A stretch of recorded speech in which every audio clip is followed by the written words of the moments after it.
Good morning student. मैं वीना सहाय। Lockdown में मैंने चैनल तैयार किया था, है ना। तो मैं 10th क्लास का बायोलॉजी चैप्टर 8 पढ़ा रही हूँ।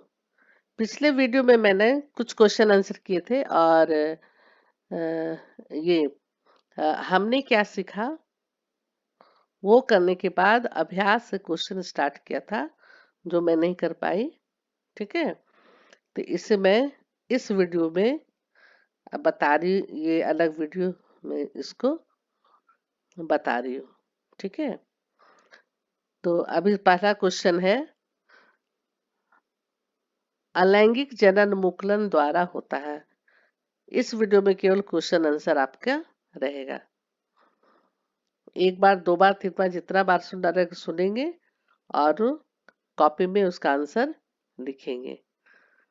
इस तरह करने से आप लोग को याद भी रहेगा और लिखने से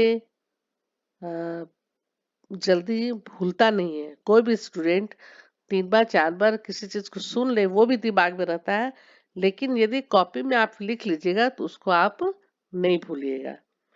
इसलिए वीडियो का जब भी क्वेश्चन आंसर वाला जो वीडियो रहता है उसको आप लोग 2 बार 3 बार सुनिए और कॉपी में जरूर लिखिए, है ना।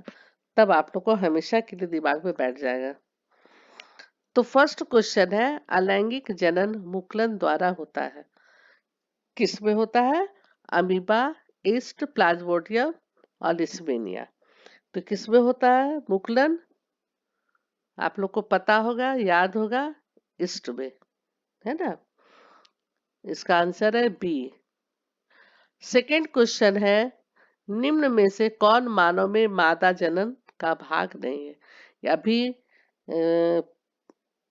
पिछले वीडियो में मैंने बतलाया अंडाशय कि मादा जनन तंत्र में क्या क्या है ना।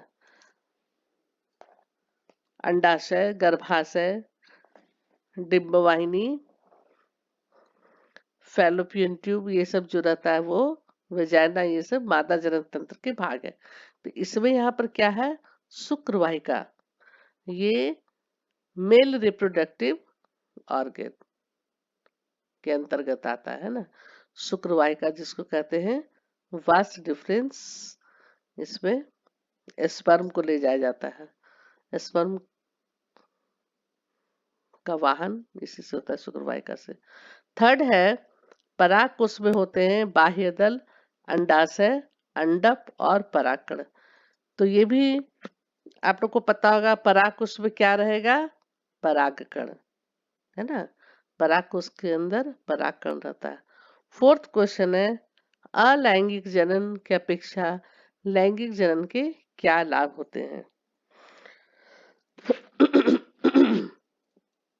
लैंगिक जनन से सॉरी सॉरी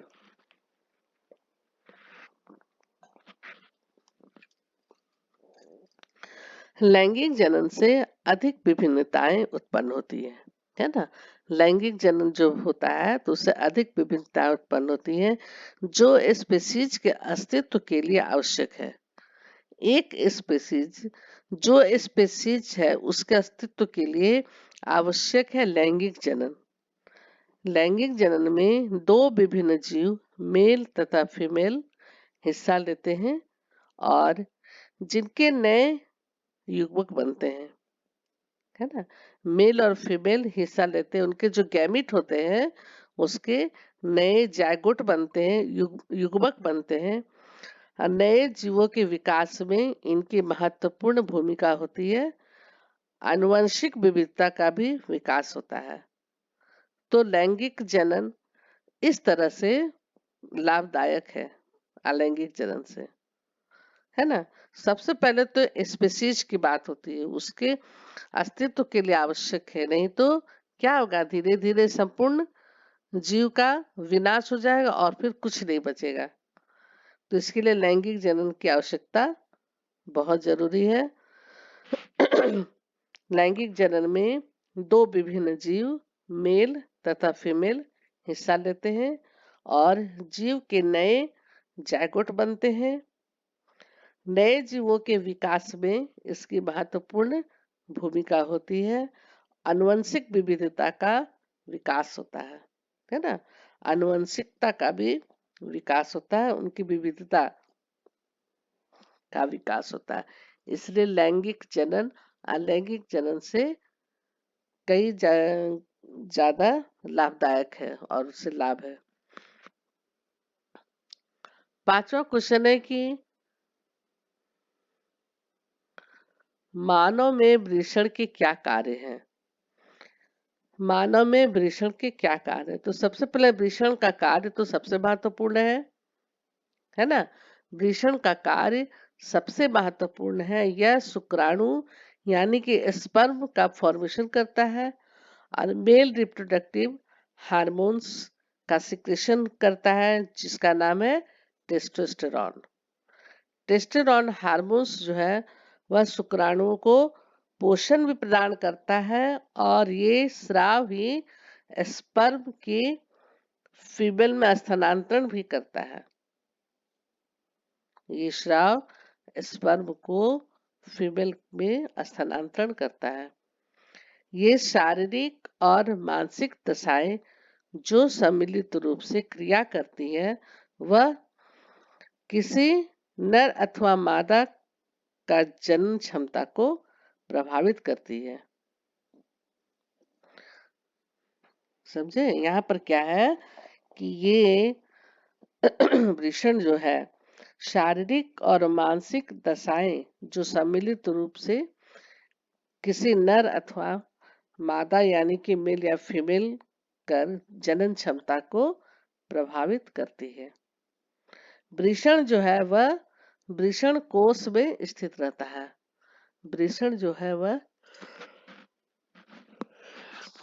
वृषण कोश यानी कि स्क्रोटम बोलते हैं, चित्र उसको आप याद कीजिए, उसी में वह स्थित होता है। तो इस तरह से देखते हैं कि वृषण के इम्पोर्टेंट कार्य क्या क्या है ना। हार्मोन सिक्रेशन करना, स्पर्म का फॉर्मेशन करना और शुक्राणु को पोषण प्रदान करना।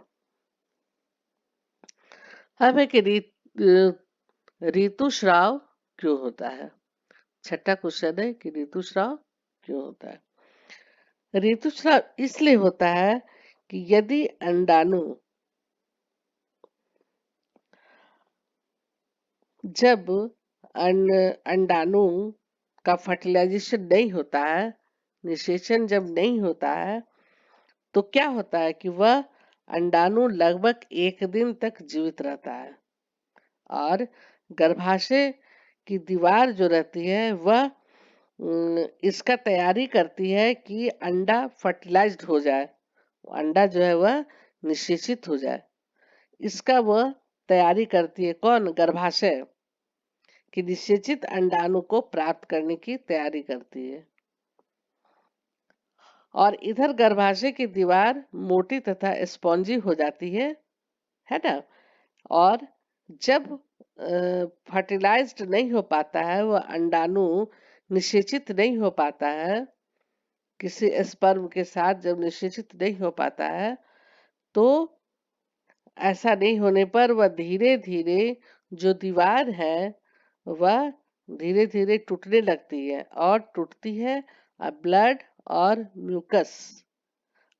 और म्यूकस के साथ योनि मार्ग द्वारा बाहर निकलती है, वेजाइना द्वारा बाहर निकलती है। तो इस प्रक्रिया को ऋतुस्राव या रजोधर्म कहते हैं। तो ये क्रियाएं जो एक दूसरे रजस्व के बीच 28 दिनों के इस चक्र को आवर्त चक्र कहती है। तो अलग है आवर्त चक्र। यहाँ तक हम ये करेंगे कि योनि मार्ग द्वारा बाहर निकलती है और इस प्रक्रिया को ऋतुस्राव या रजोधर्म कहते हैं, है ना।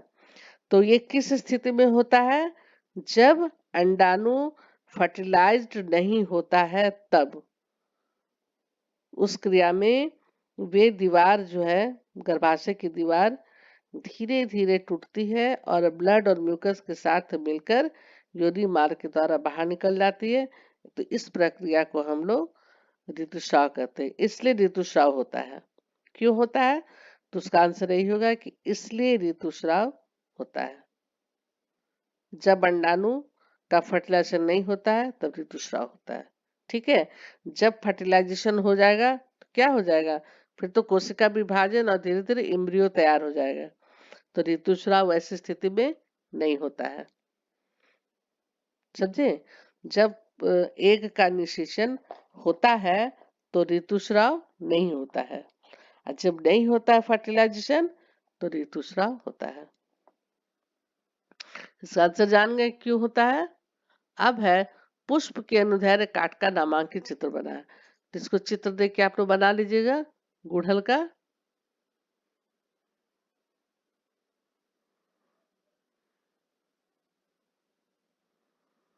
गुड़हल फूल का या सरसों का, है ना? तो गुड़हल का ही बनेगा और भी क्लियर होता है इसका। ठीक है। इसका पूरा नामांकित चित्र बनाएगा। वर्तिकाग्र, वर्तिका, अंडाशय, स्त्रीकेसर, परागकोश, परागकण, तंतु, पुंकेसर, दल, पंखुड़ी, बाह्य दल, डंठल, पुष्पवृंत, है ना? और ये कैलिक्स, बाह्य दल। किसी किसी में एपिकैलिक्स भी रहता है। और ये हो गया अंडाशय। तो ये बनाने का प्रैक्टिस कीजिएगा, और एग्जाम में आ सकता है, इसलिए इसको बनाने का प्रैक्टिस कीजिएगा जरूर से।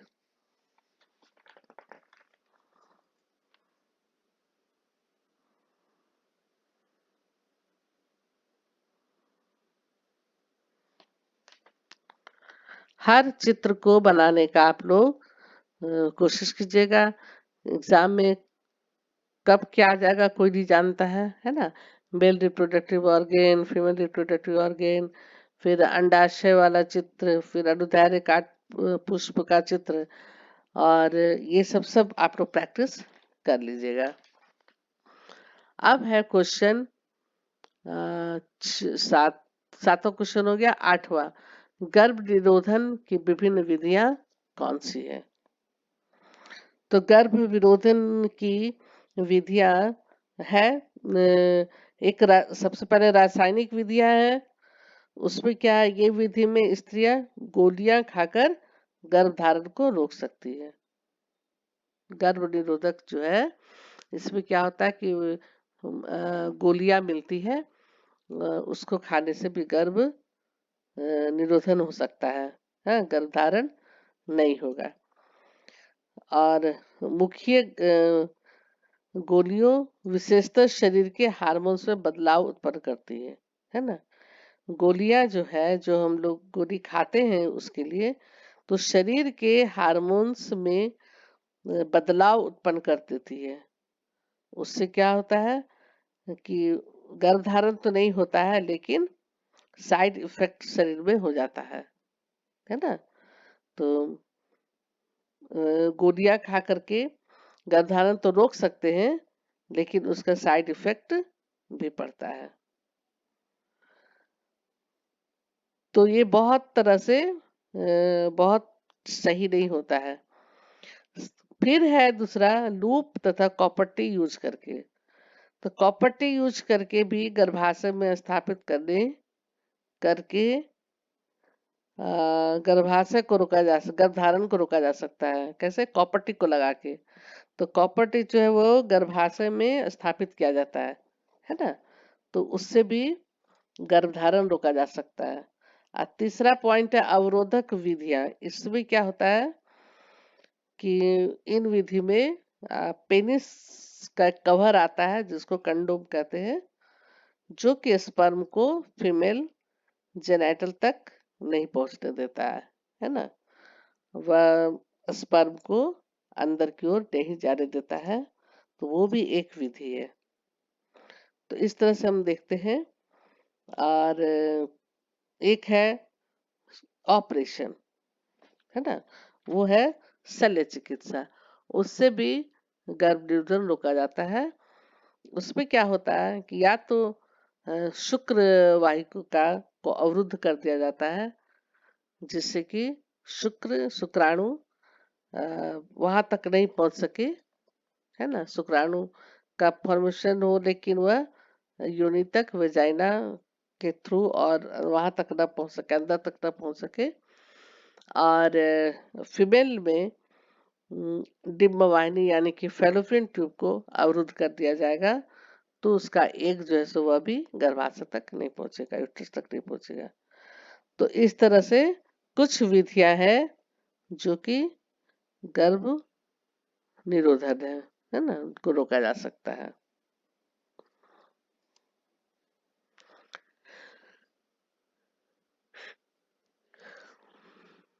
इसमें सबसे उपयुक्त होता है ऑपरेशन, शल्य चिकित्सा।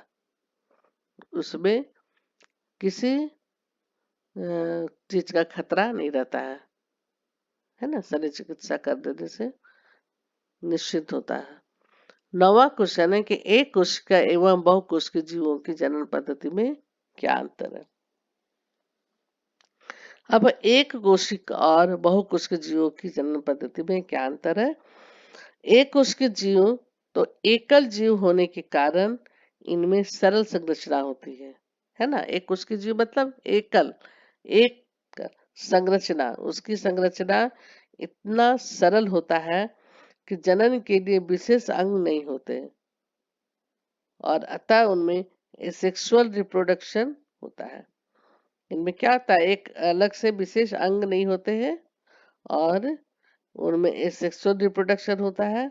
इनमें दो तरह का होता है, इनमें दो तरह का रिप्रोडक्शन होता है, बाइनरी फ्यूजन और मल्टीफ्यूजन, यानी कि द्विखंडन और बहुखंडन। ठीक है, ये एक कोशिकीय के बारे में बता रहे, एक कोशिकीय पद्धति में एक बाइनरी फ्यूजन और दूसरा मल्टी फ्यूजन। और बहुकोशिकीय जीवों में तो जटिल संरचना है, उसके कारण यहाँ जनन अंग होते हैं। उसके कारण क्या होता है, जनन अंग होते हैं। फीमेल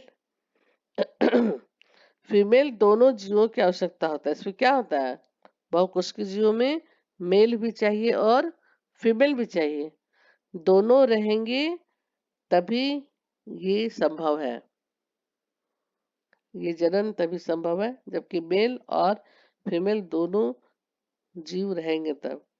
इसलिए इस रिप्रोडक्शन में मेल और फीमेल दोनों की आवश्यकता होती है। इस प्रकार के जनन में डीएनए की प्रकृति का निर्माण होता है।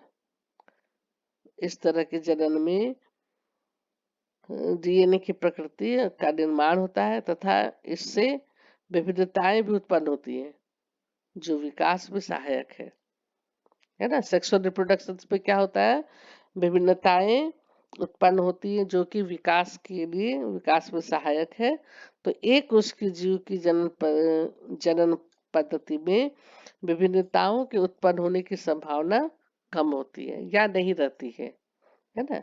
एक उसकी जीव की जनन पद्धति में विभिन्नताओं की उत्पन्न होने की संभावना कम होती है।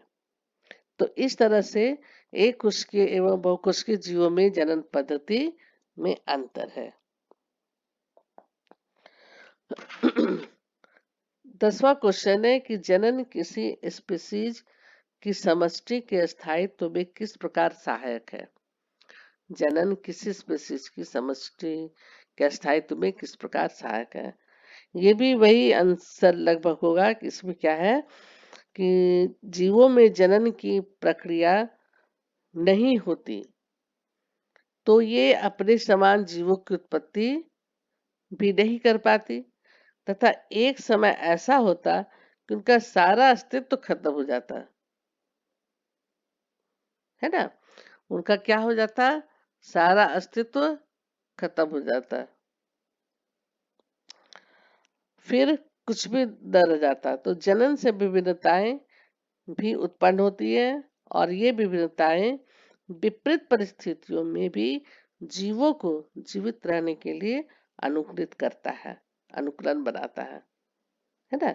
जनन से विभिन्नताएं भी उत्पन्न होती है, और ये विभिन्नताएं विपरीत परिस्थितियों में भी जीवों को जीवित रहने के अनुकूलित बनाती है।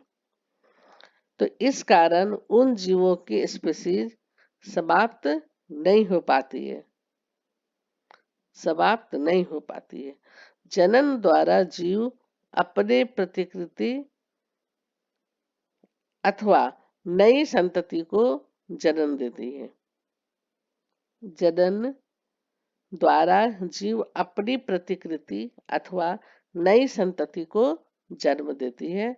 यद्यपि नई संतति जनक की पूर्ण प्रतिकृति नहीं होती है, फिर भी उनमें मौलिक संरचनाएं होती है ना। यदि नई संतति जनक की पूर्ण कॉपी नहीं होती है, एकदम डुप्लीकेट, लेकिन उसमें मौलिक संरचनाएं जरूर होती है। तो इस तरह से जनन जो है किसी स्पीशीज की समष्टि को कायम रखता है ना।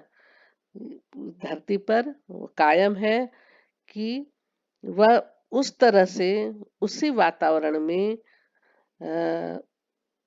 एटमॉस्फेयर में वह जीवित रहने के लिए अनुकूलित रहता है कि वैसा कोई परिस्थिति आने पर वह अपने अस्तित्व को संभाले रहता है, विनाश नहीं होता है।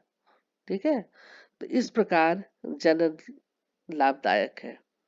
अब है गर्भ निरोधक युक्तियां अपनाने के क्या कारण हो सकते हैं। गर्भ निरोधक युक्तियां अपनाने के क्या कारण हो सकते हैं। तो गर्भ निरोधक युक्तियां अपनाने के कई कारण हैं।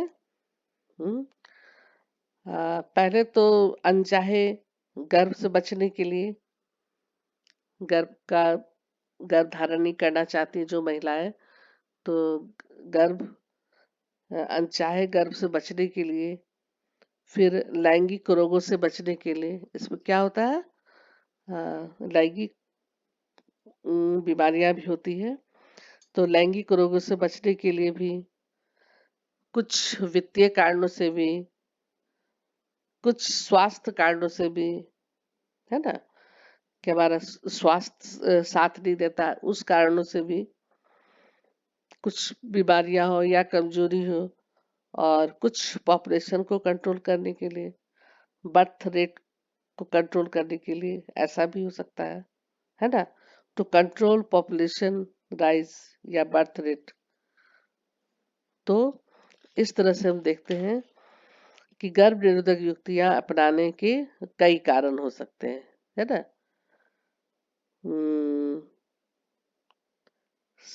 सबसे पहले तो अनचाहे गर्भ से, नहीं चाह रहा है तो उसको रोकने के लिए, है ना। और वही स्वास्थ्य कारण से, वित्तीय कारणों से, अभाव के कारण भी, और पॉपुलेशन कंट्रोल करने के ख्याल से भी, और अनेक लैंगिक बीमारियों से बचने के लिए भी। ठीक है, तो इस तरह से हमारा ये कोर्स कंप्लीट हुआ। चैप्टर 8 आज कंप्लीट हुआ। अब हम लोग नेक्स्ट वीडियो जो डालेंगे अगले चैप्टर का डालेंगे, और उम्मीद है कि जितना मैं पढ़ाई हूँ आप लोग को समझ में आया होगा। और जहाँ पर कोई डाउट होगा कमेंट कीजिएगा, मैं उसको जरूर बताऊंगी। आप लोग व्हाट्सएप पे भी कमेंट करके भेज सकते हैं, या कमेंट बॉक्स में भेज सकते हैं, तो मैं उसका जवाब दूंगी। और मेरा ये कहना है कि कई कई स्टूडेंट पूछते हैं कि मैम इसका दूसरा कहाँ है, इसका आंसर भेजो, मैम ये करो। तो वैसी बात नहीं है, मैंने जो पढ़ाया है वो page to page, line to line मैंने पढ़ाया है। तो सारे क्वेश्चन आंसर बुक में जैसे दिए उसी तरह है। जब 125 में है तो उसके आंसर भी मैंने वैसे ही बतलाया है। तो ये लास्ट है 155 पेज पर ये चैप्टर कंप्लीट हुआ, और इसी में सारे प्रश्न हैं। करीब 11 प्रश्न मैंने बतलाया। उसके पहले हमने क्या सीखा, और हमने क्या सीखा के पहले फिर 5 क्वेश्चंस है ना। तो कहीं भी कोई ऐसा पेज न छूटा हो, और ना ही कोई क्वेश्चन ऐसा जो कि सॉल्व नहीं हुआ हो। ठीक है, तो इस तरह से मैंने इसको पूरा कंप्लीट किया है। आप लोग इसको पढ़ें, सुने, बार बार सुने और इसे लाइक करें, कमेंट करें, शेयर करें, सब्सक्राइब करें। Okay, bye, thank you.